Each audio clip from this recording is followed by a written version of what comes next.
Welcome to the Times of Israel's What Matters Now, our weekly podcast delving into one issue affecting Israel and the Jewish world.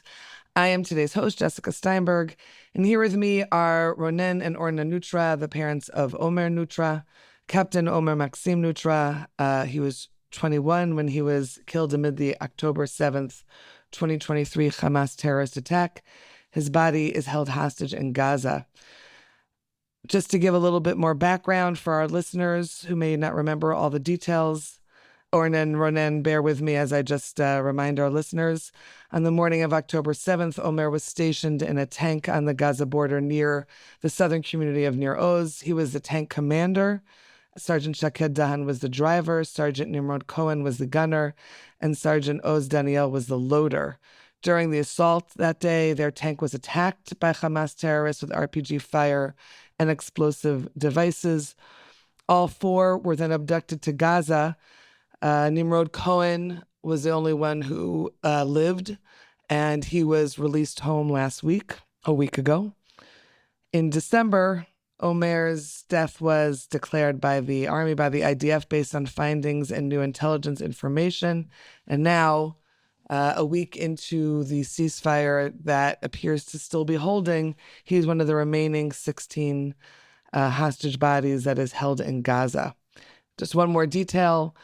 Omer was considered a lone soldier as he was American born to his Israeli parents, raised in the U.S. on Long Island where the Neutra family lives. And you two have been back and forth so many times over the last 2 years, fighting so tirelessly to bring him home.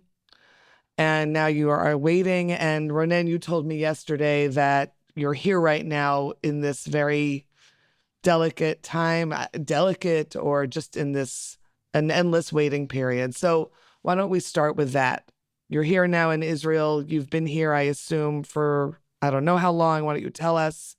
What are you doing over these last days in order to see this to the end that you're looking for?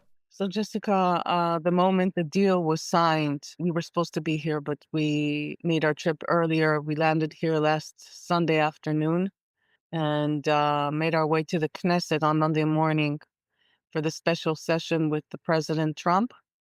And, of course, the morning started with the release of the first of the 20 hostages, and there was a ton of excitement. We've been fighting for Omer's release for 2 years now, but we've been fighting really for all the hostages. So it was such a relief. Their families have become our families. And like you said, you feel like you've known Omer. We felt like we've known them, and so of course we were very excited with everyone. But as the day progressed, we started feeling the dread over the release of the deceased hostages. Only 4 were released that day, and in the days after that, we saw lesser and lesser.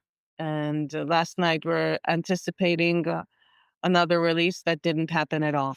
Been very, very difficult, since we learned that Omer was killed on October 7th. That was December 1st, 2024, after 14 months, fighting for him, believing that he was alive. We knew in our heads that we were not going to meet him, hug him the same way as the live hostages and their families reunited this week. But there's no closure. There's no the heart can't reconcile it, and you don't really believe until you see it, until you have some kind of proof, right? It's not as though something changed on December 1st. Intelligence found some information that dated back 14 months before that. So together with the other families of the deceased, it's been a very turbulent week. If we thought it couldn't get worse, it is, it's just worse and worse as the days go by. I actually want to take us back. You kind of described the abduction story, but I think you were missing few critical points from October 7. The way, obviously, we woke up. Well, actually, we didn't go to sleep, but we were in New York on October 6th. We spoke to Omer. before he was going to sleep himself with his team. And he was telling us that they're expecting a quiet Simchat Torah after a very busy month on the border. Omer was a tank platoon commander. He wasn't just, part of a team in a tank, just to clarify. Please add any details that you feel are pertinent. Yes, he was the commander of a small post between Kibbutz Nirim and Nir Oz. Strangely, the name of that post was the White House, Abayit Halavan. And they were there for over a month, doing a lot of work during Rosh Hashanah, Yom Kippur, Sukkot. There was a lot of small, little, and large riots of the Shabab, the young people from Gaza, and Hamas was sending them with small explosives. The tanks were going up and down the border, fixing the border. But then toward October 5th and 6th, everything calmed down. And Omer told us that he was told by higher command it's going to be a peaceful weekend. So he was looking to spend time with his team. So we said goodbye. It's 11:30 at night.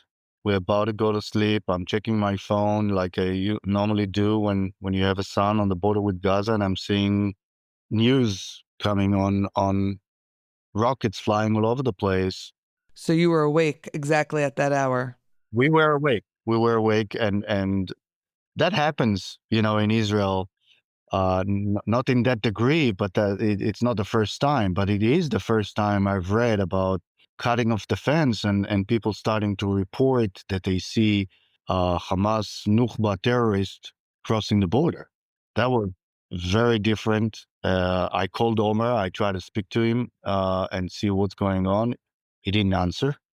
And obviously, we didn't sleep the whole night trying to figure out what's going on. And we're reading the news. Everybody in the United States sleeping. We are awake. And then we find out hours later that the tank was found on fire, empty, without the crew. How many hours later did you find out? Yeah.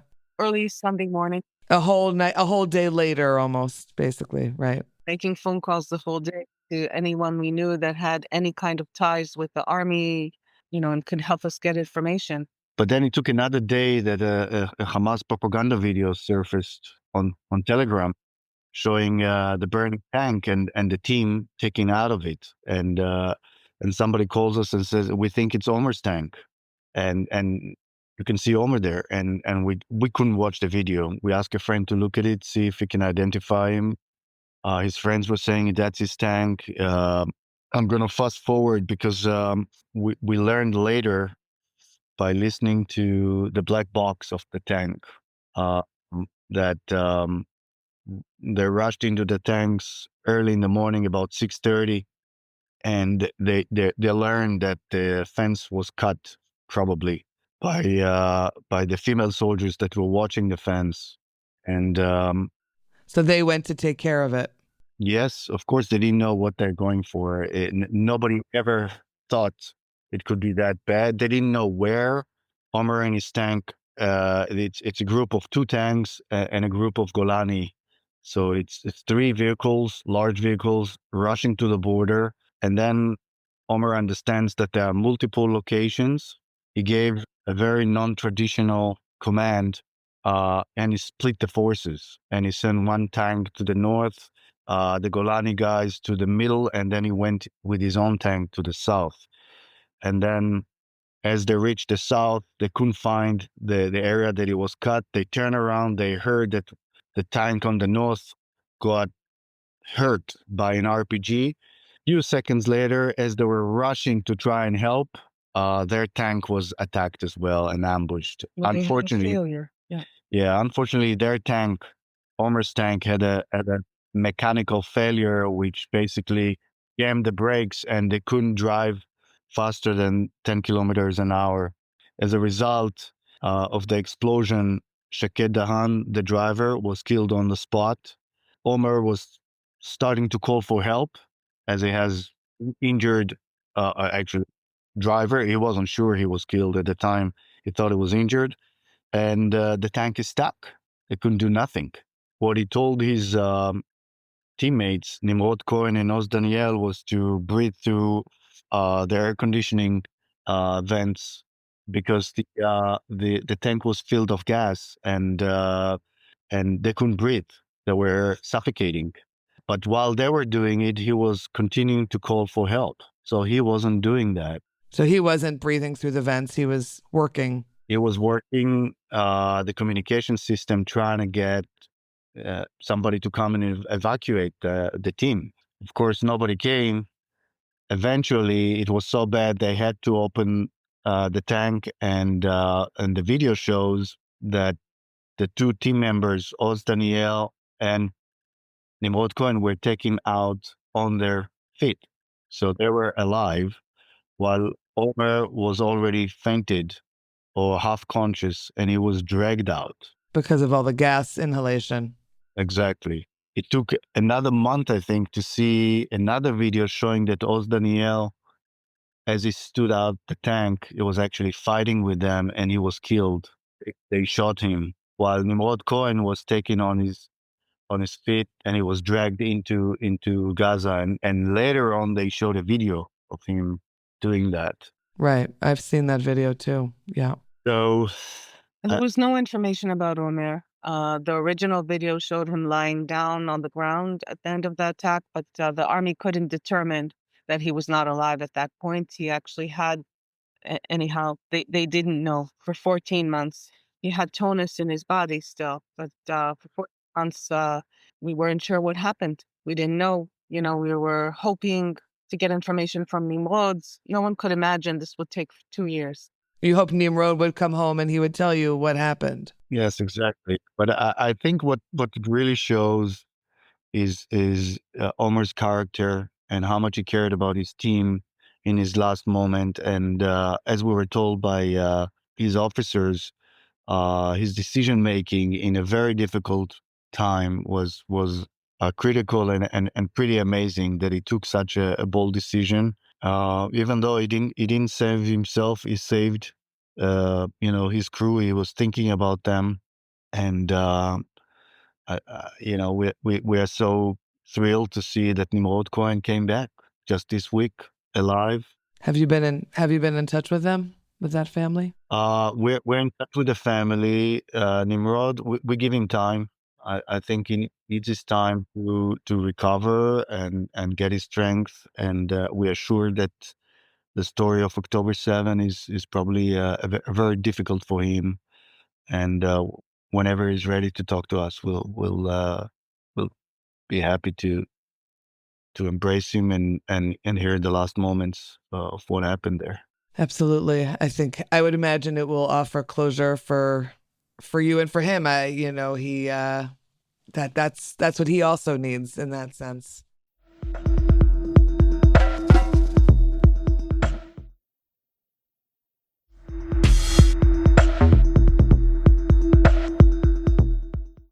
I'm wondering, I know you're doing a lot of media interviews right now, and obviously the ceasefire seems precarious at the moment, given yesterday's attack that killed 2 soldiers in Gaza. And you met with President Trump not that long before the ceasefire was signed.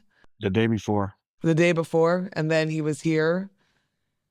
Tell me a little bit. You have such a particular position, given the fact that you are Israelis, know this place very well, and have lived in the States for a long time, and have been back and forth to the White House, I don't know how many times in the last 2 years. I'm sure you know. What do you see your position as right now? In other words, all you want is for Omer, for him to be brought home to have a proper burial. But how do the Neutras do that right now? What does that mean for you at this particular moment? So, as you can imagine, the family in Israel was hysterical when we found out that Omer was missing, and Right, I remember that. Yeah, yeah, and they were, insisting, "When are you coming? When are you coming?" And very early on, we realized that we would probably have more impact at that point from the United States. Israel was in complete chaos. There was in fighting inside Israel for days after October 7th. And because Omer is a U.S. citizen, we understood that we needed to engage the American government very early on Sunday morning, actually October 8th. We wrote a letter to the White House, which was, through the community, we were able to reach senators. And we know that it was received by Secretary Blinken on Sunday at the President, alerting them to the fact that there's been an invasion, that there are hostages, that our son, who is an American citizen, is probably a hostage. This was before we received formal confirmation from the consulate and the army. And we know today that got the ball rolling, on the issue. And later that week, all the dual American Israeli citizens, somehow we found each other through the American consulate here in Israel. And since then, it's been nonstop. We actually did not even come to Israel before Thanksgiving of 2023, when Congress shut down. We immediately, started forming relationships in Congress and with the administration. In November 2023, we met President Biden at the time, and we formed a very strong alliance with both governments as hostage families. We insisted that the issue should not become a partisan issue, that we need the support of everyone, all hands on deck. And since then, we've been to Washington at least 40 times. And in both administrations, each in their unique way, embraced the hostage families and showed a lot of support. And but our son, being a dual American Israeli, is still in Gaza, and it's 2 years later, and the story is not over. We at least take some some relief, or some. We know that the hostage families had a lot of impact on both administrations, and on the fact that hostages were returned. We know that. One of the key difficulties we had, or challenges, was to explain that deceased hostages are hostages, that their remains must be returned, and that the families need closure. Ronen, I'm interrupting you. Explaining to whom, though? To which government are you speaking of? Or just generally? Generally, because, in our case, it was just when President Trump became president that we learned about Omer being deceased. And that was the first time we were sitting Shiva in New York. We split the Shiva part to do it in New York. As our rabbi told us, you got to give an opportunity to the community to come and mourn with you. And the other part in Tel Aviv, in Ra'anana, actually. And President Trump, at the time, it wasn't inaugurated yet. He called us and he expressed his sympathy, and we told him, President, yeah, condolences, and we told him, President Trump, it's not over for us. We're going to continue to fight to get him back. And he was a little bit surprised. And we said, according to our tradition, it's a moral obligation to give our son proper burial and for us to have a grave. He deserves it. He's a hero that fought for the land of Israel. He can't stay in Gaza. He needs to come back and get a place where we can go and cry. And I think he heard us. I think he took it to heart. And also other members of his administration, we kept on saying it. And anytime we met somebody from the administration, this was something that we kept saying. And I think you could hear how President Trump was kind of repeating it later. I spoke to parents and they told me that they want the children. Maybe they want them more than, of course, we didn't want him more than live. We just want him like any other parents. It's our son.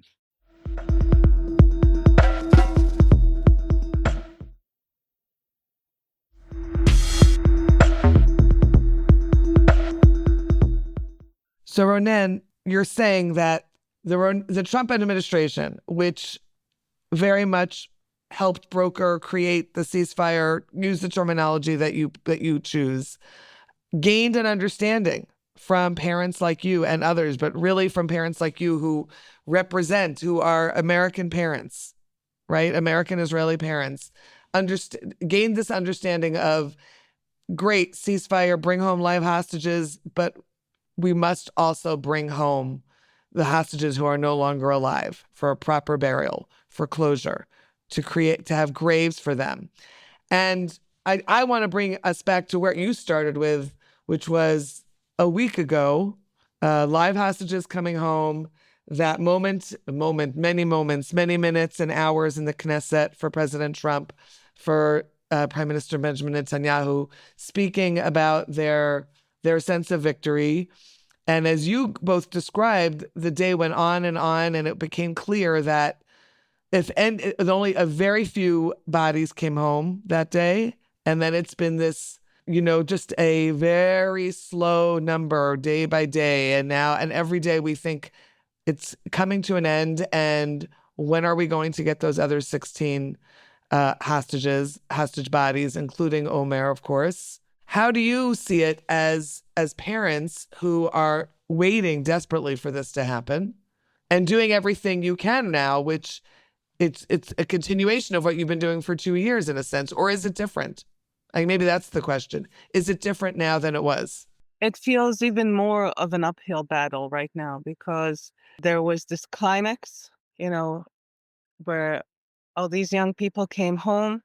And after 2 years of war, the country is ready for the war to be over.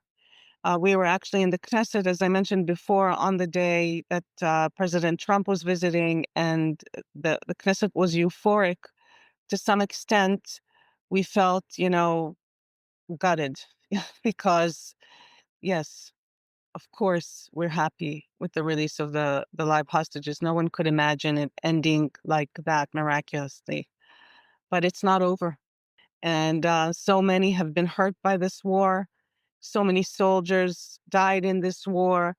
And we, the hostage families of the deceased hostages, were sitting in the Knesset. And to see the speaker of the Knesset remove his pin and say the war is over, and not acknowledging us in the audience there, not acknowledging the fact that there are still, at that time, there were 28 deceased hostages in Gaza, and that it's not over yet, recommitting, was very insensitive, to say the least. And to some extent, we've been fighting an uphill battle, trying to remind the public that it's not over, that we are still waiting, that implementation of the first part of this deal is not ended. The commitment was to release all hostages. That hasn't happened. And in fact, there is a breach of the agreement. right.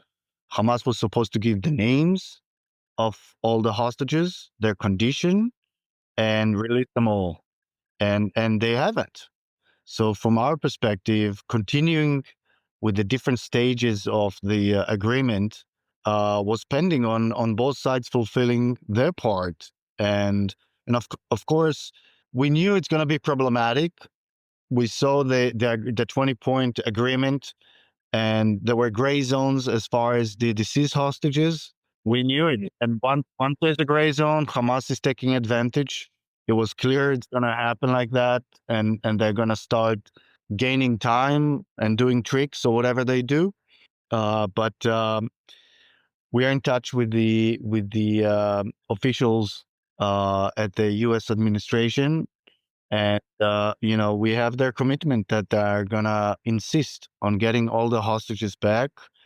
We know Israel wants all the hostages back. We want to continue to keep the narrative that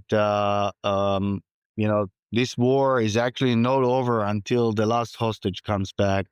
And it's important. It's important because having a grave for your child is not something that should be Luxury. a It's not a luxury. luxury. It's a basic. It's a It's a basic need. Yes. and we have a moral obligation, a national obligation to bring everybody back. And that will be the point where we can start recovery. That's going to be the point where this country can move on. And the people of Israel completely understand this. This has been at the core of and the fabric of the Israeli society. When you know that your child is going into the army at age 18, we need to guard this ethos. There's this ethos that, you don't leave anyone behind, that we are there for one another.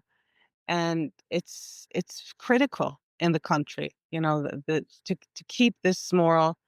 And we have been seeing a lot of support. I wanted to say before, to some extent, it feels like an uphill battle, but when we speak, we are receiving a lot of support.